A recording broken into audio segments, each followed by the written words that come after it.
भोग स्वरूप विचार्यो परम धर्म अनुरागी।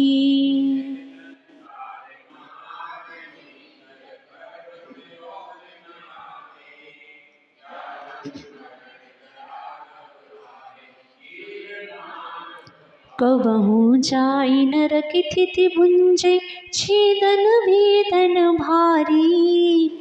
कबहु पशु पर जाए धरे तहाँ वद वंदन भयकारी।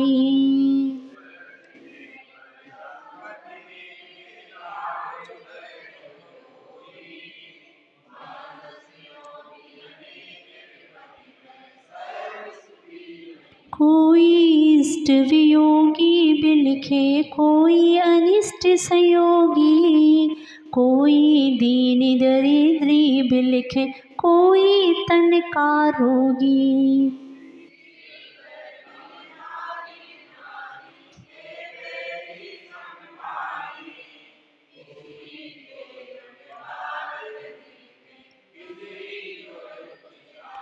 कोई पुत्र बिना नित झुरे होए मरे तब रोवे।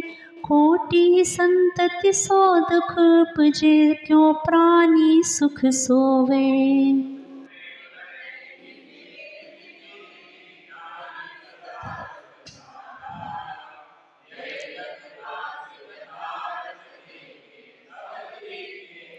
जो संसार विषय सुख होता तीर्थंकर क्यों त्यागे। काहे को शिव साधन करते संजम सो अनुरागे।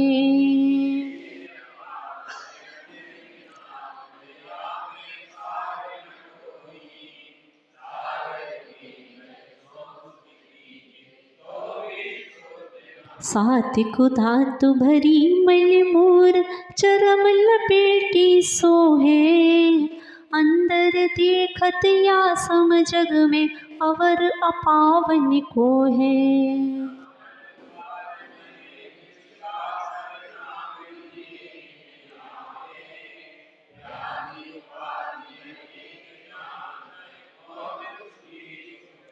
पोषत तो दुख दोष करे अति शोषत सुख उपजावे। दुर्जन देह स्वभाव भराव मूर्ख प्रीति बढ़ावे।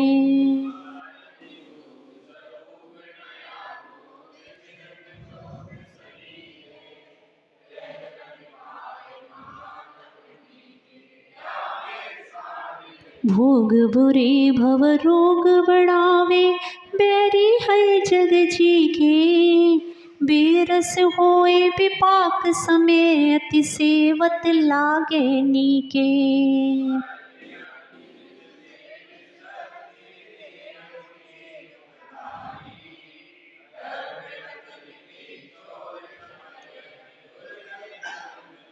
मोह उदय यह जीव अज्ञानी भोग बले कर जाने। जो कोई जन खाए धतूरा सो सब कंचन माने।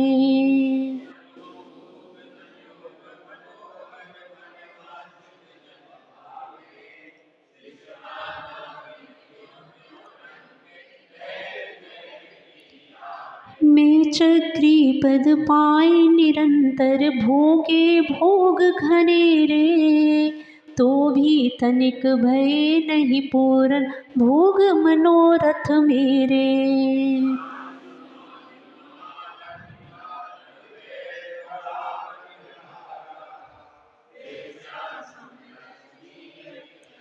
या का कौन पत्यारा।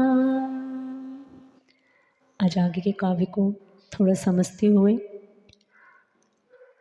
पिछले काव्य में आपको पिछले 2 दिनों से भोगों की चर्चा चल रही है कि भोग वास्तव में भोगने में तो अच्छे लगते हैं लेकिन हमारे भव भव के रोगों को बढ़ाने वाले हैं।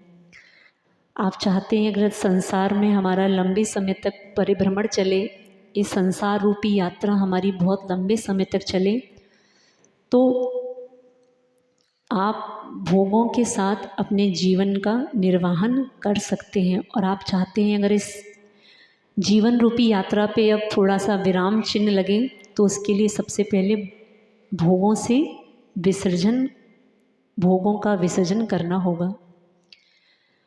आचार्य कुंदकुंज स्वामी महाराज समय सारजी ग्रंथ में एक गाथा कहते हैं कि वास्तव में आत्मा कैसा है, आत्मा की विशेषताएं क्या हैं।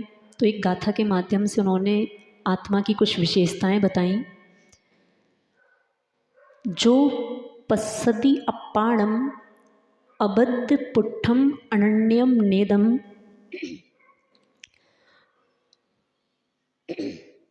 जो पश्यति, आचार्य महाराजों की कभी जो गाथाएं आदि होती हैं उनको बोलने से बहुत मात्रा में कर्मों की निर्जरा होती है, मात्र उनका उच्चारण करने से। समय सारजी ग्रंथ, जिसको आप महान ग्रंथ कहते हैं, अगर आप ऐसे ग्रंथ की गाथाएं उच्चारण नहीं कर पाते, अगर आप सुन भी लेते हैं तो आपके बहुत सारे कर्मों की निर्जरा एक साथ होती है। ऐसे ये महान गाथाएं हैं। तो उस गाथा में आचार्य महाराज कह रहे हैं, जो पश्यति अपाणम अबद्ध पुट्ठम अनन्यम नेदम अवशेष मसुंजुत्तम तम शुद्धम विजाणी ही। क्या कहा? जो पश्यति अपाणम, पश्यति मतलब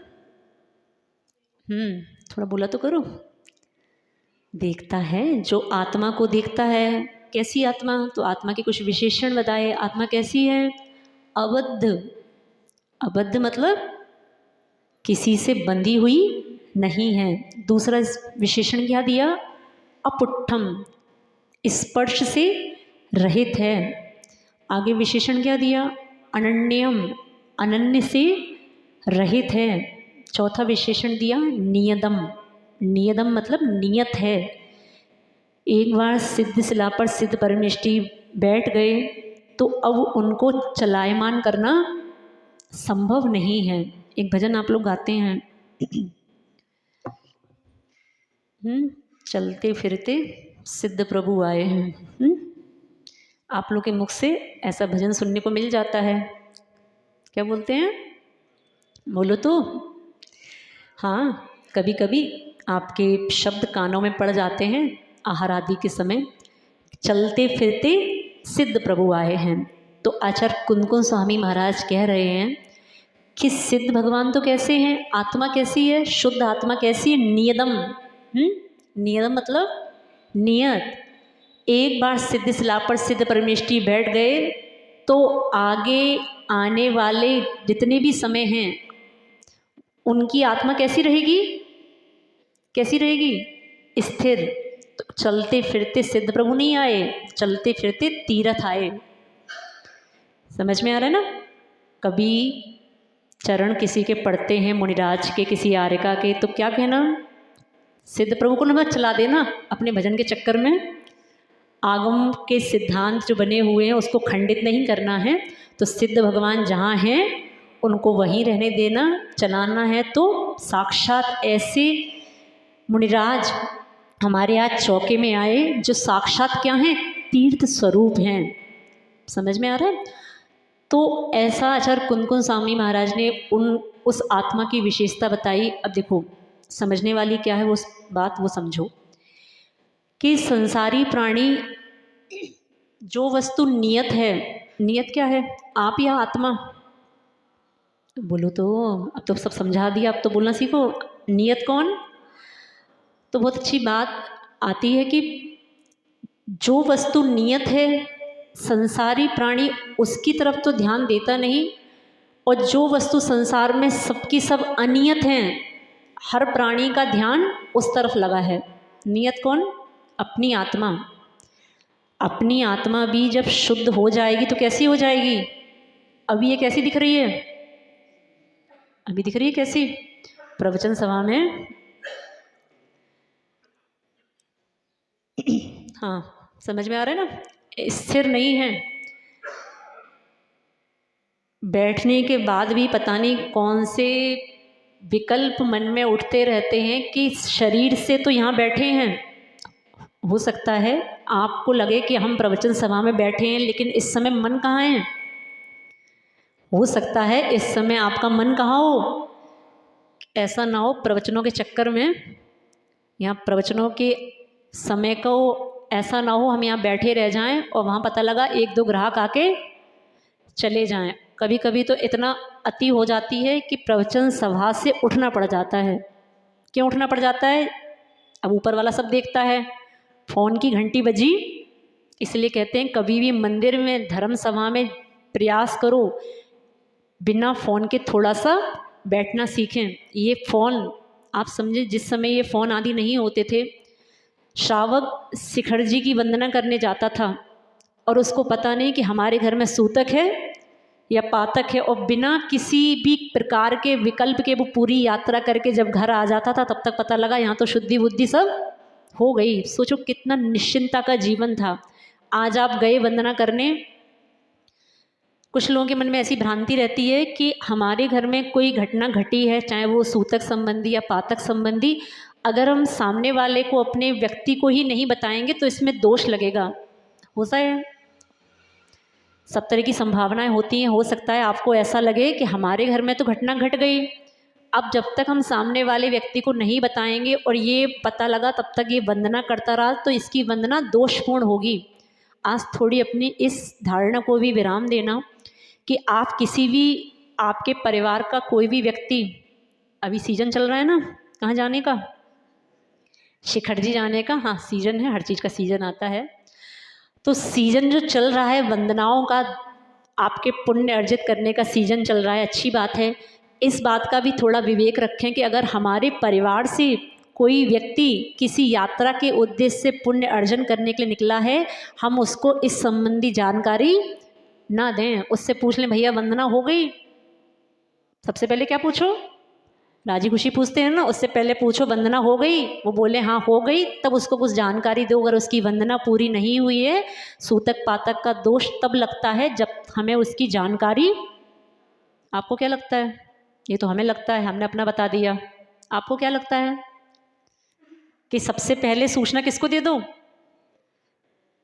क्योंकि हो सकता है उसकी वंदना फिर कैसी हो, उसकी वंदना में दोष नहीं लगेगा। उसकी वंदना में दोष लगना तब शुरू होंगे जब उसके कानों में ये बात पड़ जाएगी कि हाँ हमारे घर में कोई ऐसी घटना घट गई है। तो प्रवचन सभाओं में भी ऐसा देखा जाता है कि बैठे हुए हैं, एक फ़ोन की घंटी बजती है और तुरंत अपना उपयोग वहाँ से हट के, बहुत दुर्लभ है, बहुत मुश्किल काम है कि धर्म सभा में एकाग्रचित हो के आप माँ जिनवाणी को सुन पाएँ।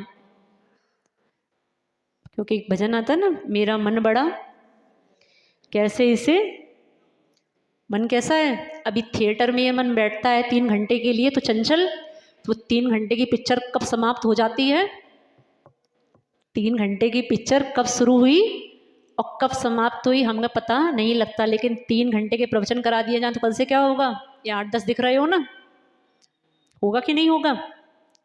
आप समझ के देखें, अगर आप अपना थोड़ा सा समय पूजन में, भक्ति में, जिनेंद्र भगवान की अर्चना में देते हैं तो आप ऐसा समझना आपने कोई बिजनेस थोड़ी पूंजी से शुरू किया और उस बिजनेस का फल आपको आगे आने वाले समय में उसका बहुत बड़े रूप में फल मिला। आपको लगता होगा कि हाँ सामान्य बात है, माता जी के प्रवचन चल रहे हैं। कभी इस बात को विचार करके देखें कि हमें 1 घंटा क्या सुनने को मिलती है, हमें 1 घंटा आगम सुनने को मिलता है, प्रवचन नहीं। क्या सुनने को मिलता है? प्रवचन के नाम से तो उवासी आती है। हाँ, प्रवचन के नाम से तो क्या आती है? घर में जो नींद नहीं आती वो सारी नींद यहीं आके पूरी हो जाती है। एक बार एक कोई महिला मंदिर में बैठी हुई थी, 2 घंटे से बैठी थी, तो किसी ने पूछा क्यों आंटी जी आज मंदिर से घर नहीं जाना क्या, बहुत देर हो गई, वैसे तो आप इतना नहीं बैठती हो, आज इतना लंबा क्यों बैठती हो? तो बोली अरे मेरे घर का ना इन्वर्टर ख़राब है, वहाँ लाइट की समस्या है। समझ के देखें, हो सकता है मंदिर आने के ऐसे ऐसे कारण भी हो जाते हैं। आपको लगेगा इतना बड़ा धर्मात्मा जीव 2 घंटे से क्या कर रहा है, वो मंदिर में बैठा मात्र है, अपने शरीर से मात्र मंदिर में बैठा है, लेकिन उसके अंदर प्रति समय लग रहा है कब मेरे घर की बत्ती सही हो, कब मैं घर की तरफ भागूं। तो हो सकता है आप यहाँ बैठे हैं लेकिन शरीर से मात्र बैठे हो, मन कहाँ पे हो। अगर पूरा का पूरा पुण्य किसी चीज़ का चाहते हो तो मन से भी यहीं रहना, वचनों से भी यहीं रहना, और तीसरी चीज़ क्या, काया से भी यहीं रहना। थोड़ा आगे पढ़ते हैं, कल 2 पंक्तियाँ छूटी थी। काव्य नंबर 12। मोह उदय ये जीव अज्ञानी, भोग भले कर माने। ये जीव मोह के उदय से भोगों को बहुत अच्छा मानता है, और जब मोह की निद्रा छूटती है, टूटती है, तब समझ में आता है ये भोग मेरे भवरोग को बढ़ाने वाले हैं। जैसे कोई व्यक्ति धतूरा का सेवन करता हुआ ऐसे माने कि मैं किसका सेवन कर रहा हूँ, कंचन। कंचन अर्थात बचपन में एक अलंकार के लिए उदाहरण सुना था, याद है कुछ, पढ़ाई नहीं करी हिंदी की। कंचन को लेके कोई उदाहरण आता है ना, बचपन में सुना होगा कि इस कनक में और उस कनक में क्या अंतर है, एक कनक धतूरा होता है और एक कनक सोना होता है। याद है कुछ। हाँ, कनक कनकते 100 गुनी मादकता अधिकाय, या पाए बोराए जग, और बा पाए, इसको पाके भी बोरा जाता है और उसको पाके भी बोरा जाता है, लेकिन दोनों में अंतर भारी समझना। उस दिन आपको बहुत सारी उपमा बताई, कनेर, केतकी, याद है कुछ, ऐसी बहुत सारी उपमाएं देख के आपको मिथ्या ज्ञान और सम्यक ज्ञान में भेद करना बताया। तो व्यक्ति सब ऐसे हैं संसार में कि धतूरा खा रहे हैं और मान क्या रहे हैं, मान रहे हैं कि मेरे पास स्वर्ण है, मैं कंचन का सेवन कर रहा हूँ। जैसे जैसे ज्यों ज्यों भोग संजोग मनोहर, मनवांक्षित जन पावे, जैसे जैसे आपको अपने मन के अनुसार सब भोग सामग्री मिलती जाती है, आपको लगता है मैं संतुष्ट हो रहा हूँ, मैं संतुष्ट हो रहा हूँ। लेकिन एक बात याद रखना, ये तृष्णा की फिल्म में एंड आता है, द एंड कभी नहीं आता। AND और END में अंतर समझ में आता है।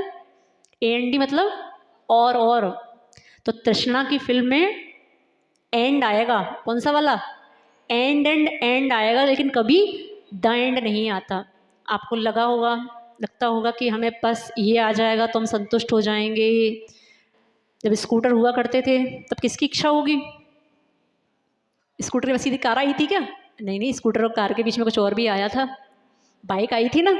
स्कूटर था तब बाइक आ जाए, बाइक आ गई तो अब गाड़ी आ जाए, अब गाड़ी आ गई तो सुजुकी वाली, मारुति वाली नहीं, पहले वो चलती थी ना सुजुकी मारुति, अब वो आ गई, अब उससे भी संतुष्ट नहीं, अब कौन सी हो, अब थोड़ी i10 हो, अब i10 भी आ गई, अब वो नहीं, अब i10 भी सबके पास हो गई, क्योंकि हमें उस वस्तु में सुख नहीं मिलता जो वस्तु सामान्य हो जाती है। जिस समय आपके घर में बड़ी गाड़ी आई, कोई सी भी बढ़िया वाली, मान लो i10, जब जिस समय आपके घर में आई होगी तो बहुत सुख, लेकिन 1 साल बाद सबके घर में आ गई, अब सुख चला गया। अब सुख क्यों चला गया, क्योंकि सुख अहम भाव का था। समझ में आ रहा है, वो सुख किसका था, बोल तो लो, कि ये वस्तु मात्र, जब तक महिलाओं के पास अच्छे वाला कोई एक साड़ी थी जो पूरे रानीपुर में कहीं नहीं थी, तब तक तो क्या थी, सुखी। अगले दिन पता लगा सामने वाली यही साड़ी ले आई, अब सुख कहाँ चला गया। ऐसा होता है कि नहीं। तो सुख सारा किसका था, सुख सारा आपका अहम भाव का था। जैसे ही वो चीज़ सामान्य हो जाती है, आपका सुख भी कैसा हो जाता है, वो सुख भी दुख में बदल जाता है। होता है कि नहीं, थोड़ा समर्थन तो कर दिया करो बात का। तो जैसे जैसे आपको आपके वांछित फल मिलने लगते हैं, सब आपके प्रवचन सुनते नहीं हूँ, 5 मिनट पहले आप ही की चर्चा चल रही थी कि प्रवचन सभा में थोड़ा सा फ़ोन को विराम दे के आएँ, सुनाने वाला भी, उसका भी मन फिर डाइवर्ट होता है। तो तृष्णा नागिन त्यों त्यों डंके लहर जहर की आवे, ये तृष्णा की नागिन है, ये जैसे जैसे आपको डंक मारती है, आपके अंदर एक लहर किसकी उत्पन्न होती है, जहर की उत्पन्न होती है। इस संसार में देखा जाता है कि पूरी दुनिया भोगों के पीछे पड़ी है और उसको लगता है कि भोगों को भोगने में हमें सुख मिल रहा है और आगामी आने वाले समय में हमें मात्र सुख ही सुख उत्पन्न होगा। एक बहुत अच्छा दृष्टांत आता है। एक बार एक कुंवर साहब, क्या बोलते हो, कंवर साहब बोलते हो? हाँ, कंवर साहब जी, हाँ दामाद। तो एक बार एक कंवर साहब को अपनी ससुराल जाना था, तो बहुत मुश्किलों से, बारिश का समय था तो बहुत मुश्किल थी जाने में, लेकिन उन्होंने एक घोड़ा लिया। उस समय घोड़े चलते थे। घोड़ा लिया और घोड़े ने उनको सब कुछ विपत्तियां सहते हुए, बारिश के गड्ढे, तूफान, आंधी, सब कुछ पार कराते हुए उस घोड़े ने उनको उनकी ससुराल पहुंचा दिया। जब कंवर जी थके हारे ससुराल पहुँचे तो ससुर जी ने पूछा, बेटा तुम इतने बारिश में, तूफान में कैसे आ गए? तो कंवर साहब अपने घोड़े को दिखाते हुए बोलते, ये कमाल मेरे घोड़े का है, ये सब प्रकार की बाधाओं को दूर करता हुआ मुझे यहाँ तक ले आया। अब ससुराल वाले उस घोड़े से बहुत प्रसन्न हुए। अच्छा, कंवर साहब के पास इतना अच्छा घोड़ा है। अब हुआ क्या, जब ससुराल जाते हो क्या मिलता है खाने को? अच्छा मिलता होगा ना, 56 भोग। तो जितने प्रकार के भोग बने थे उस कंवर साहब के लिए, सारे ससुर जी ने और सास जी ने मिलकर किसको खिलाए? घोड़े को। कंवर साहब देख रहे हैं ये क्या हो रहा है कि मेरी तो कोई पूछ ही नहीं है, सब किसको खिलाए जा रहे हैं? सब घोड़े को खिलाए जा रहे हैं, घोड़े को खिलाए जा रहे हैं। तो कंवर साहब ने देखा तो देखते देखते ही सारा का सारा जो घर में भोजन बना था वो सब घोड़े को समर्पित कर दिया गया, और कंवर साहब बेचारे भूखे के भूखे अपने ससुराल से लौट आए। कुछ आया समझ में? नहीं आया होगा। ऐसी स्थिति कुछ इस आत्मा और शरीर के संबंध में है। आपको सिद्ध शिला की मंजिल पे पहुंचाने वाला वास्तव में साधन देंगे तो कौन? शरीर ही साधन है। रत्नत्रय की साधना करने वाला साधन कौन? ये आपका शरीर साधन के रूप में ही आपको साध तक पहुंचाता है। लेकिन आप पूरा ध्यान, पूरा आकर्षण, पूरा सामग्री, पूरा समय सब किस में लुटाने में लगे हैं? शरीर को। तो घोड़े रूपी शरीर पे तो सबका ध्यान है, और जो जमाई रूपी जो आत्मा है इसकी तरफ, समझ में आ रहे हैं? सिद्ध शिला पर जाके बैठेगा कौन? ये आत्मा ही तो बैठेगी। जो सिद्ध शिला पर बन के राजा बन के बैठने वाला है उसकी तरफ तो ध्यान नहीं, ध्यान सारा किसकी तरफ है? तो इस विषय में आचार्य श्री कहते हैं कि देखो, घोड़े को नहीं खिलाओगे वो भी अच्छी बात नहीं है। तो घोड़े का उपकार तो मानना कि घोड़े ने तुम्हें अपने गंतव्य पर पहुंचाया है, तो घोड़े को मात्र क्या करना? उसको मात्र उसका भोजन देना। अब घोड़े का भोजन क्या है? शरीर का भोजन क्या है? जो शरीर का भोजन है, दाल रोटी खिचड़ी चावल, उसको खिलाते जाओ। तो आप उसको उसका भोजन नहीं दोगे तो ये आपकी कृतज्ञता कहलाएगी। कोई आपके लिए काम कर रहा है, घोड़े ने आपके लिए काम किया, अगर आप उसको भोजन नहीं दोगे तो आप क्या कहलाओगे? कृतज्ञ कहलाओगे। अब वो व्यक्ति समझदार क्या कि जिसने सब कुछ ही घोड़े को अर्पण कर दिया। दो प्रकार के व्यक्ति, अगर आप घोड़े को नहीं खिलाओगे तो आप क्या कहलाओगे? कृतज्ञ। और आप सब कुछ ही घोड़े को खिला दोगे तो आप क्या कहलाओगे? मूर्ख। तो आचार्य कहते हैं न कृतज्ञ बनना है न मूर्ख बनना है। ऐसा भी नहीं है कि उसको खाने के लिए देना नहीं, उसकी योग्यता अनुसार जो उसका भोजन है वो उसको दो, लेकिन आत्मा का भी जरा समझ में आ रहा है? सुनना तो बहुत सरल है, जिस दिन एक दिन कुछ त्याग करवा दो ना तो बस सिर पे बिजली गिर जाती है। जिंदगी भर सब 60 रसों का त्याग सेवन करते करते करते करते कभी इस भाव में आते हो कि पूरे दिन में 6 रस खाता हूँ। 6 रस समझते हैं? अभी बहुत लोगों को इस बात की जानकारी भी नहीं है कि माता जी जब 6 रस का त्याग है तो फिर हरी क्यों खा ली जाती है? ऐसे ऐसे प्रश्न भी आते हैं, है ना? तो अभी लोग समझते नहीं है, क्योंकि मेरे पास जब ये जिज्ञासा आती है तब समझ में आता है, बेचारों को भी ज्ञान नहीं है। 6 प्रकार के रस में हरी रस में नहीं आती। रस में क्या आता है? घी, तेल, दही, दूध, नमक और मीठा। अभी जैन समाज में बहुत प्रकार की अज्ञानताएं हैं।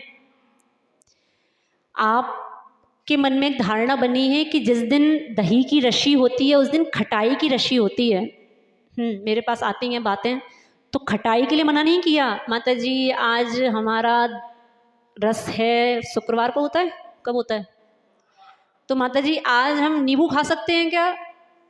तो मन में फालतू के प्रश्न क्यों आते हैं? नींबू खाओ, खटाई खाओ, जितना खट्टा खा सकते हो खाओ, सब खाओ, जितना घर में बना है सब खा लो एक बार में। लेकिन खाना किसको नहीं? केवल दही के लिए कहा। ऐसे ही आप द्विदल के संबंध में पूछते हो, रोज जिज्ञासाएं आ जाती हैं। कोई बात नहीं, जिज्ञासा आप करो, करना हमारा समाधान, हमारा काम है। आपके मन में एक जिज्ञासा और उठती है, जब आहार साधु करता है तो अब साधु आहार कर रहा है उसमें भी आपको चैन नहीं है, क्योंकि ज्ञान बहुत प्रकार का है और हो सकता है अज्ञान के कारण वो सब जिज्ञासाएं उठती हैं। अब माता जी आपको तो दूध चल रहा है और आपने खिचड़ी कैसे ले ली? क्योंकि आपके मन में एक बात बैठी है, क्या? द्विदल हो गया माता जी। अब माता जी को भी तो ज्ञान है कि हमें अंजलि में क्या लेना है क्या नहीं, भले ही हमारी दृष्टि कहीं भी हो, वैसे तो कहीं नहीं होती, होती अंजलि पे ही है, लेकिन फिर भी किसी बात में अगर अंजलि थोड़ी देर के लिए हम चूक भी जाएं दृष्टि पे, फिर भी इतना बड़ा धोखा नहीं हो सकता कि हम द्विदल खा जाएं। लेकिन क्या होता है माता जी, अब सलाह देने वाले हैं, माता जी अंजलि धो लो। क्यों धो ले भैया? क्योंकि माता जी आपको अंजलि में आपकी दूध है और आप क्या ले रही हो? तो ये सब भी थोड़ा सा इस ज्ञान को थोड़ा संभालने का प्रयास करें कि दही के साथ ही द्विदल बताया। समझ में आ रहा है? अब माता जी काजू, माता जी बादाम, माता जी पिस्ता, माता जी चिरौंजी, धनिया पाउडर, जीरा पाउडर, हल्दी पाउडर, ये सब फालतू की अपनी भ्रांतियां हैं आपने जो पाल रखी हैं। द्विदल का मतलब दो वस्तुएं खोलने वाली, जैसे इसमें बादाम आदि नहीं आएंगे, दालें आएंगी। दाल और दही का एक साथ मिश्रण बना है बस। किसका? दाल का और दही का मात्र एक साथ मिश्रण बना, उसके अलावा दूध और दाल के मिश्रण में कोई परेशानी नहीं है। द्विदल में जब जीवों की उत्पत्ति मिलाने से नहीं होगी, आप दही और दाल को एक साथ मिला दो, उससे जीवों की उत्पत्ति नहीं है। जीवों की उत्पत्ति कब होगी? जब आपकी लार का उसमें स्पर्श होगा, उसमें सहयोग होगा आपकी लार का। ठीक है? तो द्विदल मात्र दही के साथ मानना, और रस में 6 रस हैं, इसमें 7वें रस हरि को गर्भित नहीं किया है, वो आपकी इच्छा अनुसार है। एक दिन बचा है, सप्ताह में कितने दिन? अब सोमवार बच रहा है, तो सोमवार में क्या कर लो? हरि कर लो। लेकिन इसका मतलब ऐसा नहीं समझना कि 7 रस होते हैं। ठीक है? 7 रसी कह लो। रस और रसी में कुछ अंतर है? रस और रसी में बहुत अंतर है।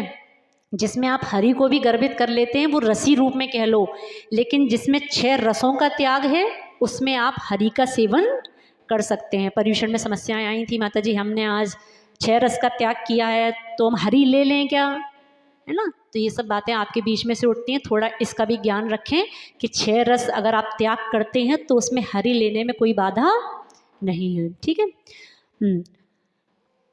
आगे काव्य नंबर 13।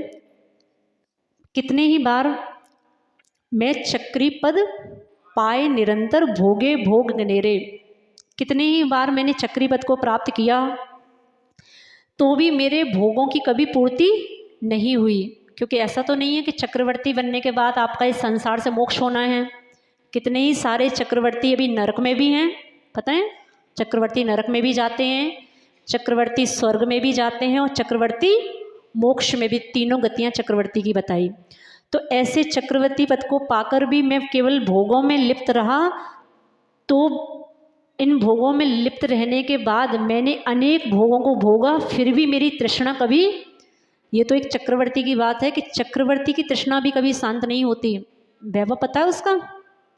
आपको इतना पता होगा, घोड़े इतने हैं और हाथी इतने हैं। उसके आगे की कहानी, चक्रवर्ती का वैभव पूछो किसी से तो मात्र कितनी बात आती है?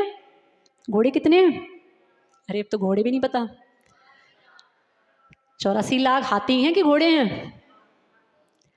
1,18,00,000 घोड़े छोड़े, हाथी नहीं। 84 लाख हाथी, 18 करोड़ घोड़े। अब कहो ये तो अतिशयोक्ति है, अपने जैन धर्म में कुछ सत्यता है नहीं। वो चक्रवर्ती कितने खंडों का स्वामी है? 6 खंड में अगर पूरे देश में सब देशों को मिला के 18 करोड़ घोड़े हो गए तो बहुत बड़ी बात है क्या? हैं?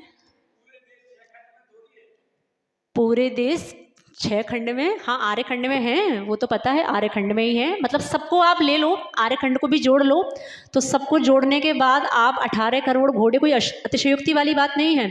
तो ऐसे 18 करोड़ घोड़े हैं और 84 लाख हाथी हैं, और भी संपदा आती है, गाय की संपदा भी आती है चक्रवर्ती की, गाय भी हैं। क्यों?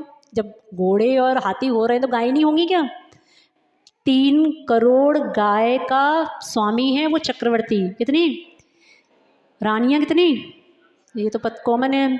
और देखो थोड़ा सा आज चक्रवर्ती की थोड़ी और संपदा सुनते हैं। ये तो आपने बचपन से पढ़ी रखी है, घोड़े और हाथी, थोड़े घोड़े हाथी से आगे बढ़ते हैं। चक्रवर्ती के पास 14 तरह के रत्न हैं। कितने? उसमें 7 रत्न चेतन हैं और 7 रत्न अचेतन हैं। चेतन समझते हैं? जिसमें जीवात्मा है, जीव है, वो तो चेतन है, और जिसमें जीवात्मा नहीं है वो ऐसे 7 चेतन और 7 अचेतन रत्न। नाम पता है? 2-3 के, एक आध के?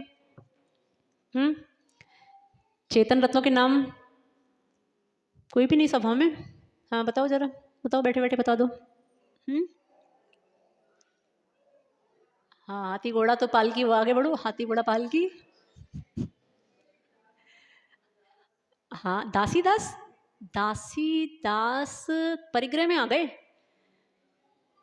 नहीं नहीं, चक्रवर्ती की शोभा दासी दास से नहीं होती, उसकी शोभा उसकी पटरानी से होती है।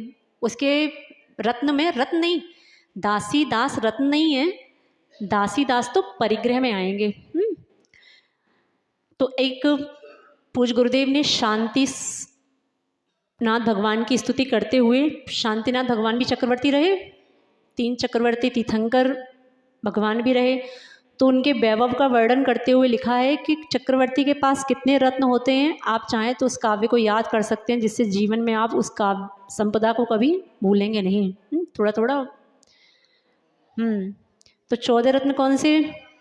उसके लिए काव्य लिखा है पूज्य गुरुदेव ने, छत्र दंड असी चक्र रत्न तो आयुधशाला में प्रगटे, चूड़ामणि और चर्म काकड़ी ग्रह में ही सब आ प्रगटे, सप्त रत्न ये रहे अचेतन, पुण्य योग से पाए हैं, बिन मांगे ही सब कुछ मिलता, कर्म प्रभाव दिखाए हैं। पहला रत्न कौन सा? अभी अचेतन की बात कर रहे हैं। पहला कौन सा? छत्र। 12 योजन का वो छत्र चक्रवर्ती के ऊपर लगता है। तो छत्र दंड, लिखना चाहो तो लिख सकते हो, मन तो रहता नहीं कुछ लिखने का। सब मने परे ज्ञान वाले, अवधि ज्ञान वाले हैं। अकलंग स्वामी बैठे हैं सब। माता जी आप तो बोलो, हम एक बार में सब, कोई बात नहीं। छत्र दंड असी, असी समझते हैं तलवार, वो भी उसका रत्न है। छत्र दंड असी, और चौथा चक्र रत्न, हाथ में चक्रवर्ती के चक्र घूमता है। आयुधशाला में प्रगटे, ये कहाँ पर प्रकट होते हैं? आयुधशाला, जो उसकी शस्त्रशाला है जिसमें शस्त्र रखे जाते हैं, तो 4 रत्न उसमें प्रकट हुए। एक बार और बोल लो, कौन कौन से? छत्र दंड असी और चक्र रत्न। चूड़ामणि और चर्म काकड़ी ग्रह में ही सब आ प्रगटे। ये 3 रत्न आयुधशाला में प्रकट नहीं होते, ये कहाँ प्रकट होंगे? घर में ही प्रकट हो जाएंगे। कौन कौन से? चूड़ामणि, चर्म और काकड़ी। आपने वो बात सुनते हैं आप कि जब चक्रवर्ती ऋषवाचल पर्वत पे अपना नाम लिखने के लिए जाता है तो वो पहले लिखे हुए नाम को मिटाता है। वहाँ इतना स्थान भी नहीं है कि आप अपना नाम लिख सकें, क्योंकि आपसे पहले, आपसे मतलब उनसे पहले इतने चक्रवर्ती और हो गए कि वहाँ पे शिलाखंड में लिखने के लिए स्थान नहीं है। तो उस समय ये काकड़ी नाम का जो रत्न है, इससे ही वो क्या करते हैं, उससे ही उस नाम को मिटाते हैं और एक नए नाम को, अपने नाम को जोड़ देते हैं। तो ऐसे 7 रत्न कैसे हो गए? अचेतन। नाम बोल लो एक बार फिर से। छत्र दंड असी चक्र, चूड़ामणि, चर्म और काकड़ी। जब ये किसी गुफा आदि में जाते हैं विजय प्राप्त करने के लिए, तो गुफा में अंधकार रहता है, तो अंधकार को दूर करने के लिए इस रत्न का प्रयोग करते हैं जिसका नाम है चूड़ामणि। चूड़ामणि रत्न क्या करता है? उस चूड़ामणि रत्न के अंदर इतना प्रकाश है कि जब वो चूड़ामणि रत्न का प्रयोग करते हैं तो उस पूरी गुफा में जहाँ उनको कुछ दिखाई नहीं देता वहाँ उन्हें सब दिखाई देने लगता है। इतना प्रकाश उस रत्न के माध्यम से फैलता है। तो ये 7 रत्न कैसे हो गए? अचेतन। अब कौन से रत्न? चेतन। अब सुनो कि चक्रवर्ती के पास कौन कौन से रत्न जीवात्मा के रूप में रहते हैं, जिनमें जीव है। उसके लिए पूज्य गुरुदेव ने एक काव्य लिखा, सेनापति गृहपति। सेनापति समझते हैं ना? सेना का अधिनायक, सेनापति गृहपति और पुरोहित स्वयं मिले। पुरोहित समझते हैं ना? पंचांग देखने वाला उनका, कि आपको किस समय मुहूर्त में काम करना है, ऐसे काम को देखने वाला कौन? पुरोहित। सेनापति सेना का नायक। तो सेनापति गृहपति पुरोहित नगर गृह, सेनापति गृहपति नररत्न और पुरोहित स्वयं मिले, रत्न स्थपत भी आकर के। चौथा रत्न कौन सा? स्थपित। स्थपित समझते हैं? वर्तमान में अगर आप देखें तो आर्किटेक्ट जो आपके घर का शिल्प बनाता है ना, डिजाइन करता है, आर्किटेक्चर बोलते हैं ना, आर्किटेक्ट को ही क्या बोला वहां पे? स्थपित। तो नगर सेनापति गृहपति नररत्न और पुरोहित स्वयं मिले, रत्न स्थपत भी आकर के नगर हस्तनापुरी मिले। अब आगे रत्न देखो, ये 4 हो गए। कन्या गज। कन्या मतलब चक्रवर्ती की जो पटरानी है उसको क्या कहा? उसको कन्या, मतलब वो उसका रत्न होती है। चक्रवर्ती की पटरानी उसका रत्न कहलाती है। कन्या गज। गज मतलब चक्रवर्ती के पास एक विशेष हाथी रहता है, प्रत्येक चक्रवर्ती के पास एक विशेष हाथी है, तो वो हाथी भी उसका क्या है? रत्न है। कन्या गज और अश्व रत्न। अश्व मतलब घोड़ा। तो ये 3 रत्न हो गए। इसमें दासीदास नहीं आए है ना? दासीदास नहीं है। दासीदार रत्न कैसे होंगे? दासीदास तो दासीदास हैं। हाँ, वो परिग्रह में आएंगे। ठीक है, तो ये रत्न हो गए 7। कैसे? कोई सुना पाएगा? आप चेतन तो हो गए, कोई सुना पाएगा? हाँ, आगे पाठ पीछे सब सपाट। सेनापति गृहपति पुरोहित स्थपति कन्या गज अश्व, ये 7 रत्न हो गए चेतन। और छत्र आदि ऐसे 7 रत्न कैसे? अचेतन। ऐसे 14 रत्नों का वो स्वामी कौन होता है? ऐसे 14 रत्नों का स्वामी वो चक्रवर्ती होता है। तो लिखा है चक्रवर्ती भी अगर भोगों में ही भोगे रहते हैं, भोगों में ही लिप्त रहते हैं, अगर वो भी धर्म ध्यान नहीं करते तो चक्रवर्ती भी कहाँ जाता है फिर? चक्रवर्ती भी फिर नहीं तो नरक क्यों जा रहा है फिर वो? सुभौम चक्रवर्ती की कथा सुनी ना आपने? चक्रवर्ती की 3 गतियाँ बताई ना, ऐसा तो नियामक नहीं है ना। हाँ, 3 गतियाँ इसीलिए बताई हैं कि दोनों प्रकार के, इसीलिए गतियाँ बताई ना, 3 प्रकार की गतियाँ संभव है। शुभम चक्रवर्ती कथा सुनते हैं? हाँ, 2 चक्रवर्ती नरक में हैं, 2 कहाँ हैं? 2 नरक में हैं, 2 स्वर्ग में हैं, और 8 चक्रवर्ती पता है कुछ? अरे माता जी आप तो बस बताते रहो, है ना, इतना ही बहुत है बस। कोई बात नहीं। तो ऐसे चक्रवर्ती पद को पाकर भी मैंने बहुत सारे भोगों को भोगा, तो भी मेरी तृष्णा की खाई कभी भरी, तृष्णा की खाई खूब भरी पर रिक्त रही। गाड़ी घर में कितनी भी अच्छी आ जाए, कितना भी बड़ा घर में आप संगमरमर लगवा लो, ग्रेनाइट लगवा लो, जिस दिन कुछ नया फैशन चल जाएगा सब तोड़ फोड़ करके फिर नया होगा, और फिर 10 साल बाद जब वो फैशन पुराना हो जाए फिर तोड़ फोड़ कराना और फिर नया फर्नीचर। तो ऐसे ही तोड़ फोड़ करते करते पूरी ज़िंदगी निकलनी है। सुख कहीं मिलना न, साड़ियों को खरीदने में सुख मिलेगा जब तक नई दूसरे वाली पहन के नहीं आ रही, और जब तक घर में नया नया कुछ भी लगवा लो सुख कब तक है? जब तक नए का फैशन। समझ में आ रहा है? सुख और दुख कहीं नहीं है। सुख और दुख कहाँ है? जिस दिन आप अपने प्राप्त साधनों से संतुष्ट हो जाएंगे उस दिन आप सुखी हो जाएंगे, और जिस दिन आप प्राप्त साधनों में हमेशा असंतुष्ट बने रहेंगे तो आप नियम से कैसे रहेंगे? निर्धन और धनवान इनमें कोई सुख और दुख नहीं है। जो संतुष्ट है वो सुखी है, जो असंतुष्ट है नियम से वो दुखी है। तो बस इतनी सी परिभाषा है सुख और दुख की। राज समाज महाअग कारण, ये राज समाज महाअग कारण, ये किसके कारण है? सब पाप के कारण है। बैर बढ़ावन हारा और वैश्या सम लक्ष्मी अति चंचल, याका कौन पत्यारा। ये वैश्या कैसी है, लक्ष्मी कैसी है? वैश्या के समान है। जैसे वैश्या का कोई पति दिखाई नहीं देता, आज इसके घर कल उसके घर व्यभिचारिणी स्त्री वो कहलाती है, ऐसे ही इस लक्ष्मी का भी आप भरोसा मत समझना। उस दिन एक दृष्टांत दिया था एक सेठानी का, याद है? याद तो रखते नहीं हो। एक सेठानी का उदाहरण दिया था ना कि सेठानी, पूज्य गुरुदेव का संस्मरण सुनाते हुए, कि वो एक सेठानी कुछ समय बाद उसके घर में वो स्थिति भी बनी कि घर में खाने के लिए कुछ याद नहीं है, बार बार कब तक याद दिलाएं? याद तो है, बता नहीं पा रहे?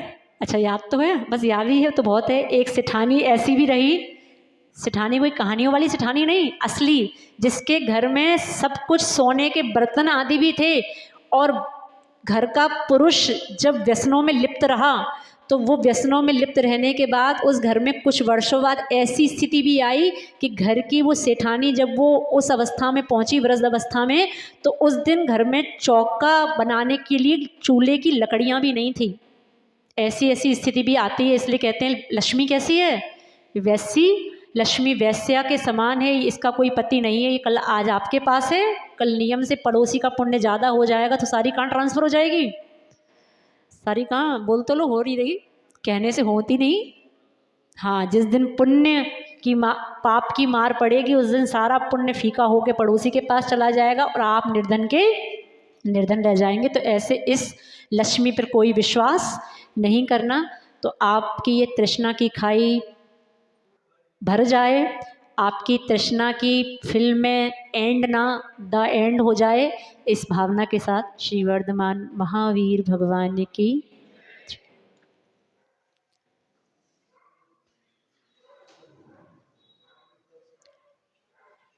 क्यों, कल विधान है ना?